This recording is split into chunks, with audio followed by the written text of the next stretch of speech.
प्रशांत भूषण साहब, ये जो रिपोर्ट आई है ख़ास तौर से जो है इलेक्टोरल बॉन्ड के हवाले से, वीवीपैट के हवाले से और इलेक्टोरल रोल्स के हवाले से, तो इस वक्त जो है इलेक्शन जिस तरह से कराए जा रहे हैं, जो फेयर होना चाहिए था वो नहीं हो रहा है, तो क्या समझते हैं कि ये रिपोर्ट का कुछ असर पड़ेगा?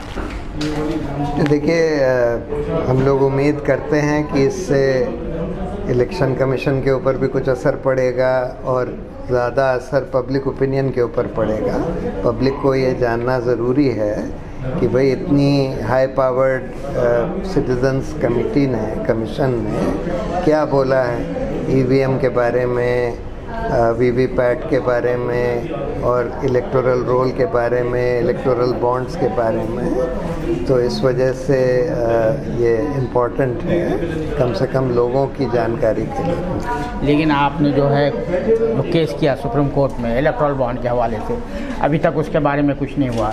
ईवीएम के बारे में जो खदशात है, अप्रीहेंशंस है, और अभी जो एक नया शोषा छोड़ा गया है वन नेशन वन इलेक्शन वाला। हाँ, हम लोगों के वीवीपैट के केसेस भी पेंडिंग हैं। फिर वो जो ईवीएम का टैली उससे भी होना चाहिए, जो रजिस्टर होता है वोटर्स का जिसमें लोग दस्तखत करते हैं, वो भी पेंडिंग है।